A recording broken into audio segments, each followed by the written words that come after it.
Welcome to Conversations Different, a podcast of the Santa Fe New Mexican featuring the interesting people and places of northern New Mexico. This is Inez Russell Gomez, and before we introduce our guests, I want to thank our listeners for tuning in.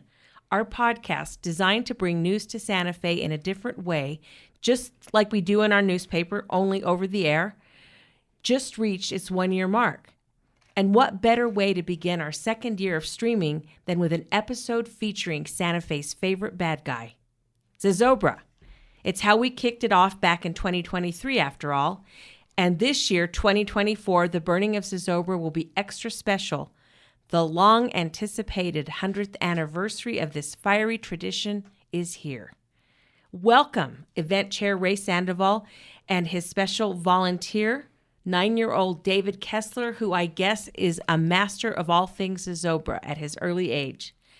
Ray, first of all, tell us how it feels to reach 100. Well, first, let me tell you, congratulations on reaching a year. I know that you were a little, you were a little trepidatious about this, and I thought this was going to be phenomenal. I thought it was going to be a huge success, and it has been. Congratulations to you and to Matt and to the New Mexican. Very, very smart. This has been amazing. So congratulations. Thank you. So turning 100, my God, it is surreal, to be quite honest with you, just to see the outpouring from the community and the excitement for Zozobra's 100th. And, one of the things that's really just important about our city is that promises are very important here, right? I mean, we make promises made, promises kept. We keep promises for a long time. And so it's been having me reflect quite a bit. I was 18 years old when Harold Gans looked at me and said, you have to get this to the 100th. You have to make sure that Zozobra gets to 100. That long. Because you're not close to 18 anymore. Yeah, not close to anywhere close to 18 anymore. And I looked into Harold's eyes and I said, Zozobra will get to 100. I promise you. And for people who don't know, Harold Gans was... He was the voice of Zozobra for a very long time. He's the reason why Will Schuster transferred Zozobra to the Kiwanis Club. And he was the face builder for a number of years. That's incredible. I love hearing the history so we learn all the parts of it, because people go to the burning, but they don't realize the months of work that go into it. And that, David, is where volunteers like you come in, right? So what do you do with Zozobra? Mostly I've been working with Ray, just working on the head, other things, just simple things, just loading hog greens or giving him staples, really simple things will push it all the way to what it has become. Okay, and I hear you're a stuffer too. Yeah. Yeah, and that means you put all the glooms into the Zozobra. Yeah, it's a lot of work. Stuffing Zozobra is pretty much one of the things that starts it and then keeps going until you burn. Okay, so that's just like a long, continuous process. And Ray, going back to getting to the 100th, the Kiwanis Club has been in charge, and I've always found the idea of a happy civic organization, basically spearheading a pagan tradition, just this wonderful part of Santa Fe. Yeah, it's kind of interesting. It's funny when we go to Kiwanis international conventions and people hear about Zozobra, they just kind of look at us kind of strange, and then they're like, okay. And then when you have an opportunity to just kind of explain the deeper meaning and the ability that it gives us to actually help kids in our community, then people kind of say, okay, I get it. I get now why Kiwanis is involved in Zozobra. Yeah, and when you think about it, again, the burn is that one night where the whole town turns out, everyone's excited. But you've been working for months to build it. And then after it's over, there's the cleanup, there's all that work, and then there's the gathering of the funds so that you can deliver scholarships, grants, whatever it is you do in the community, because the Zozobra is a fundraiser. Yeah, absolutely. It's our number one fundraiser. And, we've been really proud. We've actually financed STEM weekends for Girls Inc., which I think is really important. We've built a boys and girls playground. We help with adaptive ski sports, which is to teach autistic kids how to ski. We've done stuff with cooking with kids. That's one of my favorite. This takes kids who are who have witnessed either abuse of another parent or themselves. And through cooking, you actually counsel them and get them to talk about their feelings and open up. And it's such an amazing program. And then, of course, places like St. Elizabeth's Shelter, back to school programs. And so not only does Zozobra take away your gloom that night, but he continues to spread a little bit less gloom around our community throughout the year. So despite his terrible reputation and his fiery end, he's actually spreading light throughout Santa Fe. Don't tell him, because he might get mad that we actually use him for a lot of good. That's terrible, because he thinks he's having a party where he's the guest of honor. That's right. And that he's going to destroy our town. So. Oh, and he's not. He's not. And one of the things in the old story of Zozobra is that children were going to come and he was going to gather the town's children. Yep. And that sort of was put to the side for a while because of insurance purposes. But I understand that the children are going to be at his mercy again, and Gloomies are back. That's right. Gloomies are back. So we worked with our insurance company. We created some safety classes and some programs. And under some very strict guidelines, we were able to allow our kids from the community to participate once again.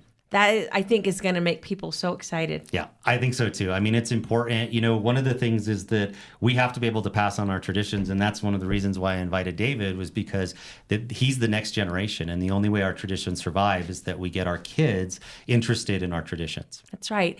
What have you liked the best about working on Zozobra, David?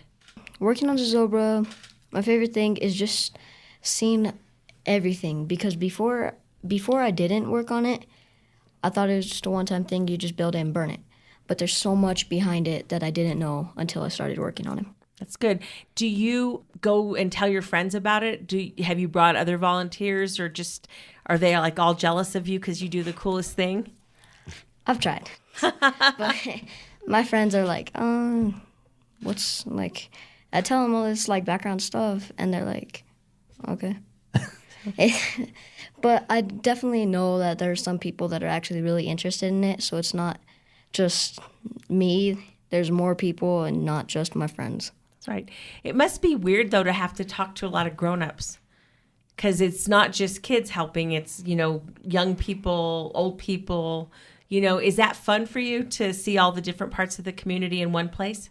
Yeah, it's incredibly fun just to see, like, how many different age groups work together to make Zozobra. Okay, I like that.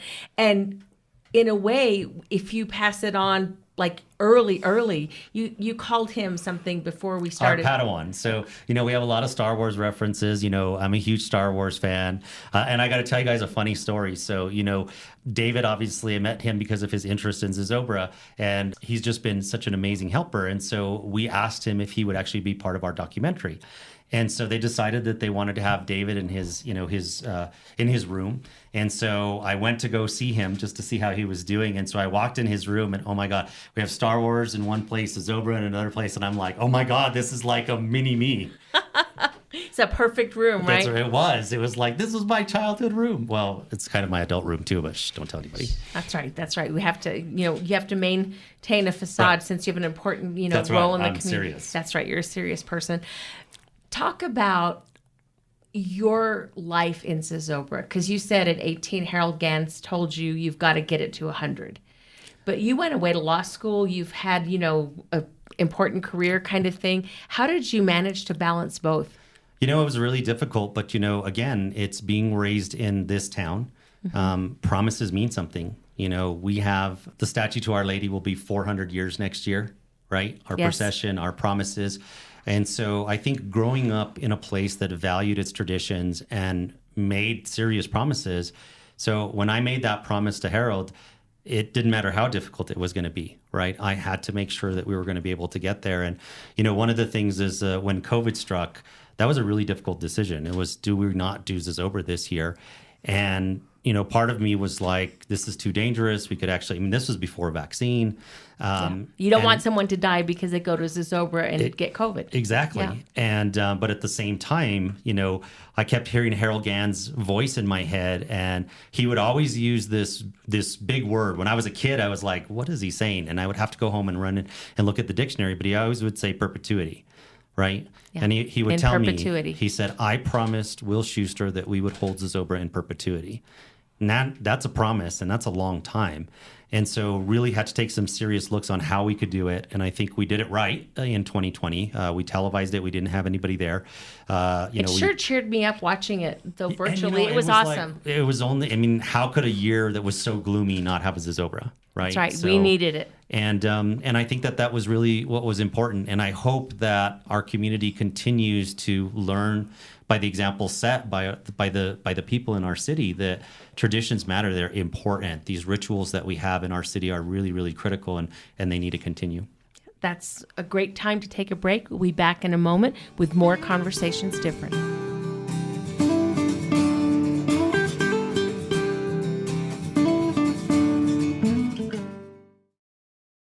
Welcome back to Conversations Different. I'm your host, Inez Russell Gomez, and today we have some burning questions for a very special guest, the one and only Old Man Gloom.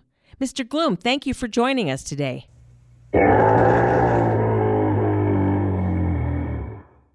So, Mr. Gloom, the burning of Zozobra this year is a big milestone. What are your thoughts and feelings as we approach the 100th burning? As the 100th burning, it must be a hot ticket. How can people find out more about the event and how to attend? Sounds great, but if you didn't understand that, go to burnzozobra.com and learn more. Mr. Gloom, any parting thoughts before you go up in flames? Ah, that's lovely. And for our listeners, for the best in-depth coverage of the burning of Zozobra and everything else that matters in Santa Fe, visit santafenewmexican.com and subscribe for unlimited access. Thanks again, Mr. Gloom. We look forward to seeing you burn August 30th.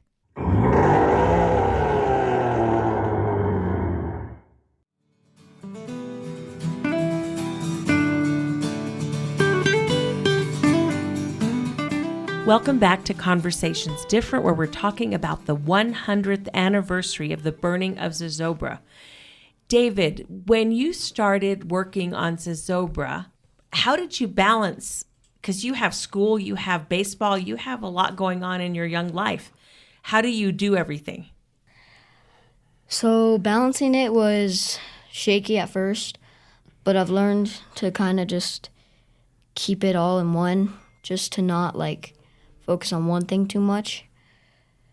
So sometimes I'll do one thing more.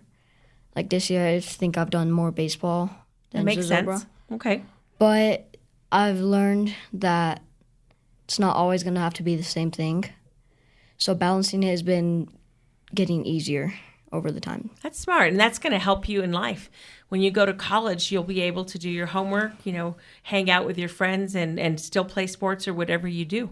So that's kind of an interesting thought, that working on Zozobra is a lot of fun, Ray, but it's also training for life. It really is. When I took over Zozobra, one of the things that I was really interested in is how to extend Zozobra's reach through the community. Because yes, we do some really great things with the scholarship money and the nonprofit money that we have.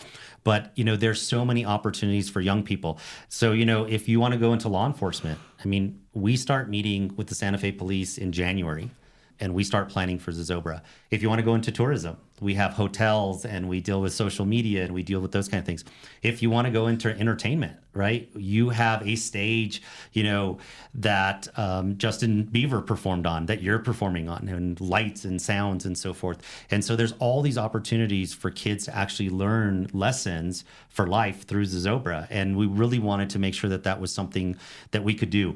When I first started with Zozobra, the Kiwanis Club reminded me of the United States Senate, right? If you didn't have the seniority, you didn't do certain things, you didn't touch certain things, you weren't invited to certain things. And I understand, how that kind of worked, but we really wanted to blow the doors off of that. We need everybody's help, right? You walk in that door, I'm going to figure out what your skills are, and I'm going to put you to work, because we really do need, it's a community event, but it needs a lot of hands in order to get it done. That makes a lot of sense, and it really it ensures that you get volunteers, because so many people I know have tried to volunteer and they weren't really welcomed openly, for different causes, and this, you're saying, please come in, we need you, we want you. Yep. And I think you've met the challenges too of the changing world, because the first time I went to Zozobra in the 80s, there wasn't a huge security search. The tickets were a lot less. And now you're very precise and careful about how people get in and what they take. Talk about what will be different or the same at this year's 100th. Yeah, it's we want people to be able to come and have a good time and not think about their security, but that means that we have to do a lot of thinking about security quite a bit. And so again, we've started having meetings with the Santa Fe Police Department. We work with the different agencies. This is the part of the year where I don't sleep. Right. Yeah. And because we're like, what did we forget? We all know that we live in just a society that's a little bit dangerous right now. And so, I feel responsible for every person that attends this event. And so we try to do things and I get it. People are just like, it's not the same. I can't just walk into Zozobra. And it's like, I completely understand. I'm really sorry. You just can't walk into Zozobra. But, we have 3 searches that people will go through this year. It's necessary to ensure that everybody's safe. So, one of the things I would tell folks is, leave stuff at home. Don't bring your purse. Don't bring a backpack. The less you have on you, the better. We have tons of food. We have tons of free stuff. So that way, when you get into the venue, you can really enjoy it. And it's not something that we look at and think, oh, this is great. This is happening. It's that this is how it has to be. We've worked really hard too to make other concessions. So for instance, one of the things is we looked at really just banning food. Right. And we all know as New Mexicans that food is just so important to everything that we do. And we take it with us everywhere we go. And I had no idea. People have traditions. Like there are people that's like, we go down to Allsup's and buy those burritos that have been on the hot plate for months. Right. But that's their tradition. And so, so we're trying to figure out a balance. And so what we were able to come up with is that we have a food exchange. If you bring food, you're going to go to a place where you can actually get a clear plastic bag. You can dump that bucket of chicken. You can push that stuff in. And that way, when you go through security, you can hold it up and we can see that it's just a bucket of chicken, right? I can't trust anybody. I can't. No, that makes sense. There can't be something in the bottom of that chicken. And so, so when people get there, when locals get there, they see that as a huge inconvenience. And we totally get it.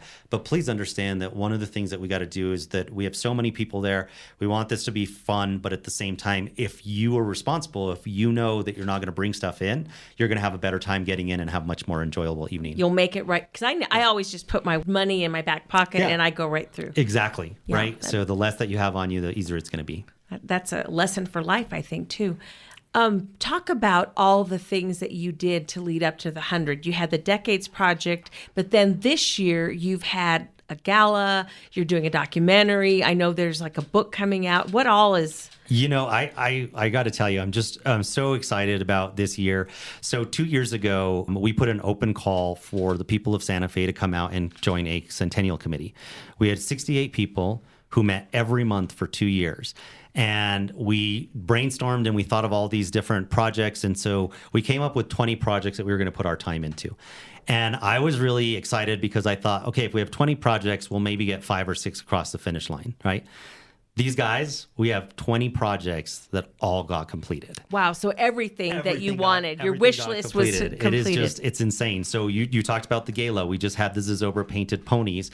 There'll be a statue that we're going to be dedicating at the convention center. We will be doing a time capsule and a monument at Fort Marcy Park. Where's Zozobra? The home of Zozobra. Zozobra now has his own beer. He has his own coffee. He has his own chocolate. It will be announcing a partnership with Kakawa in which Zozobra will have his own little truffles that are a little sweet and spicy. Oh, man, I love that. Oh. And get this, there'll be a chocolate bar, and for one lucky winner that finds that golden ticket, they're going to have a red carpet night at Zozobra. Oh, so where do we go to get this chocolate? It'll be at Kakawa, and so they have so many locations. The one that's next to the PER building, off on San Mateo, and the other one that's on Rufino. Okay, I like that. So if I go buy a bunch of chocolate that's right. and open those bars, I could be, That's right. Queen on my way to Willy Wonka.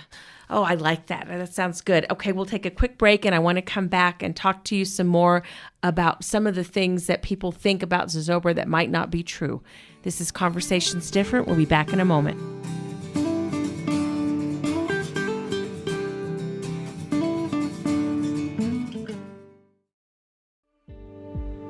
My name is Maria Jose Rodriguez Cadiz, and I am the Executive Director with Solace Sexual Assault Services. Our mission is to prevent sexual violence and empower survivors of sexual violence through restoring dignity, strength, and resiliency. For almost 51 years, Solace has reduced the impact of sexual violence. We do it by focusing on human rights, social justice, hope, and dignity. We believe survivors are experts in their own experiences and acknowledge that empowering them is crucial to their healing. Our advocacy, forensic interviewing, and therapy services are centered to their needs. Our sexual violence prevention programs in schools and community is just as important. Please check our website at findsolace.org. And if in need, you can call our 24/7 hotline, which is 800-721-7273. Your support is crucial to the lives of survivors. Thank you. Gracias.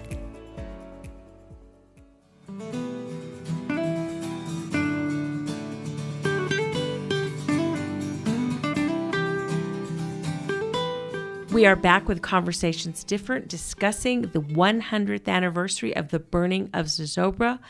And before the break, we talked about misconceptions. What are some of the things that people think about Zozobra that aren't necessarily true, Ray? Yeah, there's a couple of things. Some is that we get folks who just don't understand. They think that this is a religious ceremony. This is not a religious ceremony in any way, shape, or form. And we don't want it to be political either. I've had lots of people come to me and ask, can you make Zozobra look like this political figure, or can we do this? And so you're not burning orange hair this year? We're not doing any of that that's stuff, right? Zozobra, the moral of Zozobra is that Zozobra is created from all of us. It's created from that negative energy that we put out when we let ourselves down or we let out each other. And so it's an amalgamation of us, of all of us. And so it's important that it's not someone, it's all of us. And so I think that that's really important for folks to kind of understand.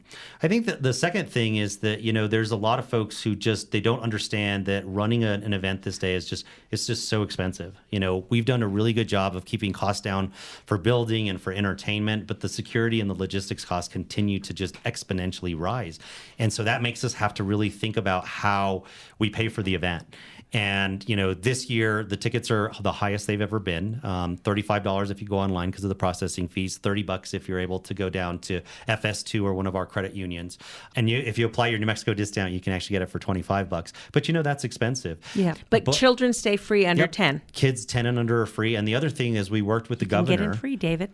He gets a special place anyway. I know. And we worked with the governor, and the governor came to us and said, it's great that kids 10 and under are free, but we have a lot of folks who either have elderly parents or grandparents who are taking care of them, and they're between 10 and 18. Can we do something for them? And so we were able to provide the governor with 5,000 tickets for those folks who the governor's working now to get those out through CFYD and some other agencies. And so we feel really good about that. So that's a good chunk of people who are going to get in at no cost? Yes, absolutely. And even though it could be bigger, you guys have also made the decision to limit how many people can be on the field. Is that correct? Yeah, absolutely. So we have an occupancy limit of 65. We really say to that. What we did is we hired a company that actually does emergency planning for the Super Bowl and other events. Wow. And so they ran different scenarios, emergency scenarios, and it would tell us exactly how safe it is with the amount of exits that we have and how we can get people out.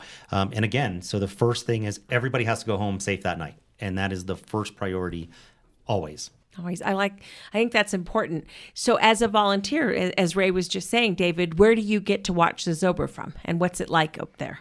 There's different spots where you can watch Zozobra, and they're different experiences.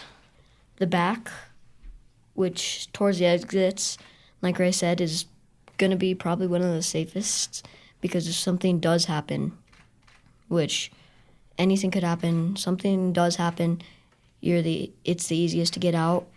But you can see everything, but it's kind of, you got to squint a little bit. That's right. It's far away. Yeah. Right in the middle, kind of where second base is on the field. I'd say that's a pretty good view. You can see everything, and it's a pretty good view. And then front and center. Okay. Where do you see it from? Last year, 2023, I saw it from front and center. Okay. And did you like that pretty well? Yes. That was going to be probably one of my most favorites places to see it. Have you gone to Zozobra every year of your life, pretty much? Do you know? I think I've missed 2 years, Okay. which was 2018 and 2019. Okay, that's not bad. That's not bad. Right. When my son was not born yet, he went his first time, and then we never missed until he got a little older and didn't like crowds. But we drove back from Taos, so he would not miss it. Oh, that's awesome. Yeah, and it was the first year. I think he was a baby, and that was sadly the year the shooting happened, and that's when I realized, no, you can't run to cover a news story carrying your baby. If there might Even be, though you tried, right? I did, and David held me and said, "Excuse me," and so I sent my reporters because we were all at a house party when it happened, and the whole New Mexican crew set off. And it was just so tragic, and I'm so happy that nothing like that has happened again. And just a clarification for your listeners, that did not happen at the shooting did not happen at Zozobra. No, it was We've had after. a very good safety record that we hope to keep. Yeah. And really, I mean, on the field itself, you've done a lot of things to have spaces for families so they can watch it and maybe be away from the partiers. It's a very nice atmosphere now. Yes. And what's so great is to watch the three generations, because we see a lot of grandparents with their grandkids. And it's just amazing to be able to see that the three generations are coming back to Zozobra. Yeah. And I think there's a perception occasionally, and part of it is just some people in Santa Fe, we just remain grouchy as a town.